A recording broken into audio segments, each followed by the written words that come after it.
More of a team player, I repeated, my voice steady despite the anger bubbling beneath the surface.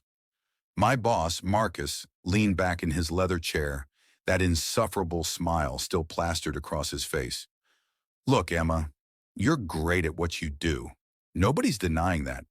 But Jessica, she knows how to work with people. She brings energy to the office. You're just too focused on results. To focus on results. The words echoed in my head as I sat there, gripping the armrests of my chair. 5 years I give in to this company. 5 years of early mornings, late nights, and sacrificed weekends. I'd single-handedly landed our biggest clients, streamlined our operations, and increased our department's efficiency by 40%. And now I was being passed over for a promotion because I was too focused on results. My name is Emma Chin. And at 32, I learned the hard way that corporate success isn't always about merit. Sometimes it's about playing the game, about knowing whose ego to stroke and whose coffee to fetch. Jessica was certainly good at that. She'd been with the company for barely 2 years, but she'd already mastered the art of taking credit for other people's work while doing virtually none of her own. I watched as Marcus shuffled some papers on his desk, probably expecting me to break down or protest, but I didn't. Instead, I reached into my bag and pulled out a crisp, white envelope. I understand, I said, placing the envelope on his desk. And I appreciate you letting me know. Here's my resignation letter.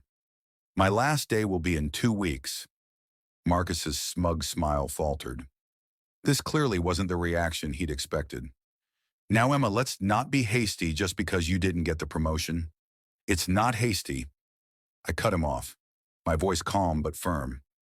I've given it a lot of thought, and you're right. I am focused on results. That's why I've decided to pursue other opportunities where that quality is valued. What Marcus didn't know, what none of them knew, was that I hadn't just been working on company projects these past 5 years. In my spare time, I've been building something of my own, something that would make Marcus's promotion look like the joke it was.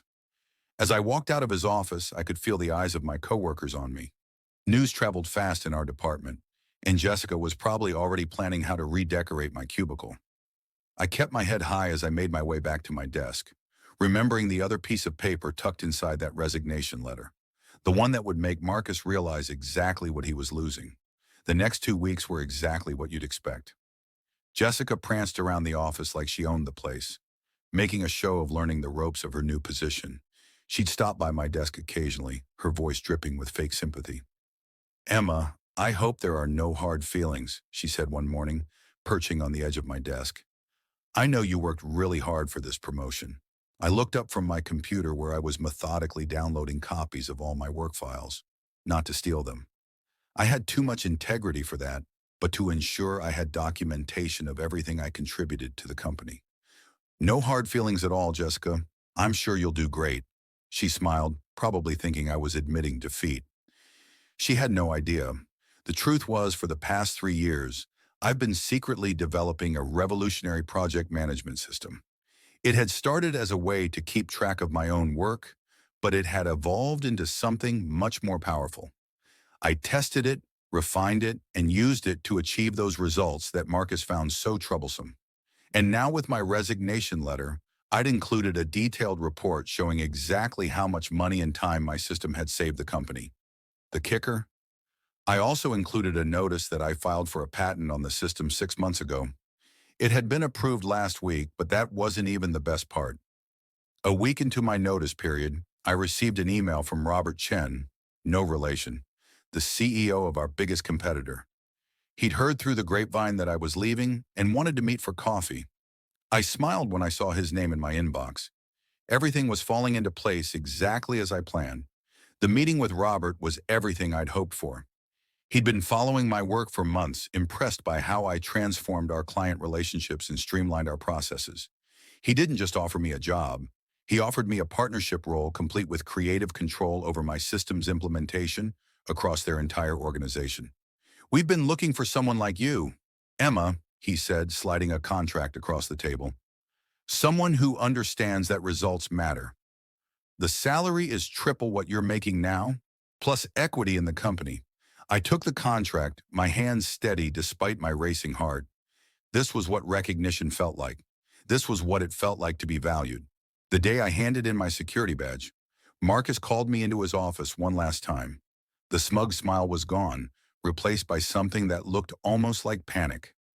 "Emma, we need to talk about this report you included with your resignation letter," he said, holding up the papers with shaking hands. "Why did you tell us about this system before?"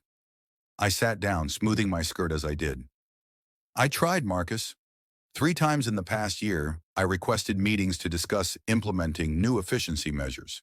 You said we needed to focus on team dynamics instead." His face paled as he flipped through the pages. But this is revolutionary. The potential savings alone, and you've already patented it." I nodded, enjoying the way his voice cracked. "I have, and I've accepted a position with Chen Industries. They're very excited about implementing the system company-wide." Marcus slumped in his chair, the full weight of his mistake finally hitting him. "Chen Industries, our biggest competitor." "Emma, you can't. What about loyalty to the company?" "Loyalty?" I couldn't help but laugh. "Like the loyalty you showed me when you promoted Jessica. Like the loyalty you showed when you dismissed every suggestion I made because I wasn't enough of a team player." I stood up, straightening my jacket. "You know what the funny thing is, Marcus? If you look past your biases, if you actually paid attention to the results I was achieving, instead of focusing on who brought you coffee or laughed at your jokes, none of this would be happening, but you didn't. And now Chin Industries is going to have an advantage that you can't match." "We'll match any offer they made," he said quickly, desperation creeping into his voice. "We'll promote you to senior director. Just don't go to Chen." I shook my head, almost pitying him. "It's not about the money or the title, Marcus. It's about respect. It's about recognizing value, and you've made it very clear where you stand on that."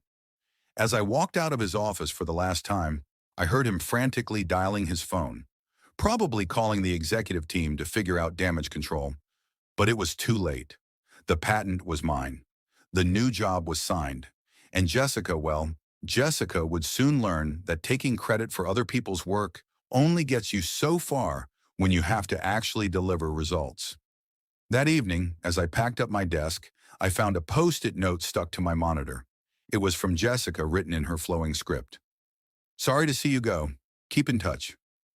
I smiled as I crumpled it up and tossed it in the trash. Oh, she'd be hearing about me all right. The whole industry would be. My first day at Chen Industries felt like stepping into a different world. Instead of a cramped cubicle, I had a corner office with floor-to-ceiling windows. My name was etched on a sleek glass nameplate: Emma Chen, Director of Operations and Strategic Innovation. But the real difference wasn't in the office or the title. It was in how people treated me. Robert Chen, the CEO, had called an all-hands meeting to introduce me. Standing at the front of the conference room, he didn't just announce my position.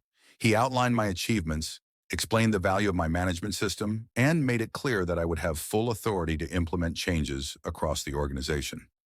"Emma isn't just joining our team," he said, his voice carrying across the packed room. "She's bringing with her a revolutionary approach to project management that will transform how we operate.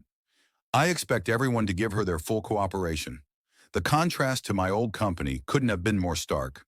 There, I've been a quiet workhorse, the one who got things done, but was never acknowledged. Here I was being celebrated for exactly what Marcus had dismissed: my focus on results. But the real satisfaction came 3 months later. I was in the middle of a team meeting when my phone buzzed with a text from my old colleague, David. "You might want to check the industry news." It read, "Something big just dropped about Meridian Corporation, my old company." I excused myself from the meeting and hurried back to my office, pulling up the industry news site on my computer. The headline made me catch my breath. Meridian, QRPSARESPLUMA, 30% fall lowing, disastrous KYRTRLIRESULTS. The article detailed how Meridian had lost 3 major clients in the past quarter, with several others threatening to follow. Project delays had skyrocketed, cost had spiraled out of control, and efficiency metrics had dropped to all-time lows. The company's stock was in free fall. As I scrolled through the article, one quote caught my eye. It was from Thomas Reynolds, one of our biggest former clients. The quality of service at Meridian has deteriorated significantly in recent months. Projects that used to be completed smoothly are now constantly delayed. It's like they've completely lost their organizational structure. I couldn't help but smile. Those smooth-running projects, they'd all been managed through my system. The organizational structure they'd lost, that was the framework I built over 5 years, the one Marcus had never bothered to understand. My phone buzzed again. Another text from David. Jessica's having a complete meltdown. She can't handle the workload, and Marcus is starting to realize she has no idea what she's doing. I set my phone down, thinking about the irony of it all. Jessica, who'd spent 2 years taking credit for other people's work, was finally being forced to produce results on her own. And Marcus, who'd chosen style over substance, was watching his department crumble. But I had bigger things to focus on. At Chen Industries, my system was already showing remarkable results. Project completion times had been cut in half, client satisfaction scores were at record highs, and our efficiency metrics were off the charts. Robert had already approved my proposal to expand the system company-wide, and we were in talks with several major clients who wanted to license the technology. One morning, about 6 months after I left Meridian, I walked into my office to find Robert waiting for me, a newspaper in his hands. "Have you seen this?" he asked, holding it up. The headline read, "Meridian QR, PCEO SDPS, down on a Monday continuing crisis." I nodded, taking the paper from him. I saw the announcement. "Word is they're completely restructuring the company," Robert said, watching my reaction carefully. The board finally realized how badly they've mismanaged their talent. Apparently, they tried to recreate your system, but without the underlying architecture, it wouldn't work. I finished for him. The system isn't just about the software or the processes. It's about understanding how all the pieces fit together. Robert smiled, the kind of smile that said he knew exactly what he had in me, which is why we're announcing your promotion to Executive Vice President next week. The board voted unanimously. They've seen what you've done here in just 6 months, and they want more. I felt a warmth spread through my chest. This was what recognition felt like. This was what it meant to be valued for your actual contributions, not just your ability to play office politics. Later that day, I received an unexpected email. It was from Marcus, Emma. "I hope this finds you well. I'm sure you've heard about the changes at Meridian. I wanted to reach out and acknowledge that I made a massive mistake in not recognizing your value to the company. The system you built was the backbone of our success, and we didn't realize it until it was gone. I'm no longer with Meridian. The board asked for my resignation last week. Before I left, I made sure they knew that this could have been avoided if we listened to you. Jessica resigned a month ago. Turns out managing actual projects is a lot harder than taking credit for other people's work. I know it's too late to fix things, but I wanted you to know that you were right. Results do matter. I just wish I'd seen that sooner. Best regards, Marcus." I read the email twice, letting the words sink in. There was a time when this kind of acknowledgement would have meant everything to me. Now sitting in my executive office at Chen Industries, preparing for another board meeting where my ideas would be heard and valued, it felt like a footnote in a story that had already moved on. I clicked reply and typed a simple response. "Marcus, thank you for your email. You're right, results do matter. I hope you find success in your future endeavors. Best, Emma." As I hit send, I glanced at the framed patent certificate hanging on my wall, the one for my management system. Below it was a fresh plaque commemorating our record-breaking quarter, and beside that, a news article featuring me as one of the industry's rising stars. I thought about how far I come from that day in Marcus's office when he told me I was too focused on results. That criticism had turned out to be the greatest compliment he could have given me. Because here, in my new role with my new team, those results were changing the industry. The next morning, I called a team meeting. As I looked around the conference room at the eager faces, people who respected me, who valued my input, who were excited to learn from me, I felt a deep sense of satisfaction. "Today," I began, "we're going to talk about our next big project. But first, I want to share a story about the importance of recognizing value, not just in systems or processes, but in people." And as I spoke, I could see understanding dawn in their eyes. They got it. They understood that success isn't just about playing the game or being a team player. It's about creating real value and having the courage to stand by your convictions. Sometimes I realize the best revenge isn't about getting even. It's about moving forward, about building something better than what you left behind. Marcus, Jessica, and Meridian Corp had taught me that valuable lesson even if they hadn't meant to. As I drove home that evening, I passed by the Meridian Corp building. The logo that once seemed so imposing now looked tired and dated. A for lease sign hung in one of the windows. They were downsizing, another casualty of their poor management decisions. But I didn't feel any triumph at their downfall. Instead, I felt grateful. Grateful that they had underestimated me. Grateful that they had pushed me away.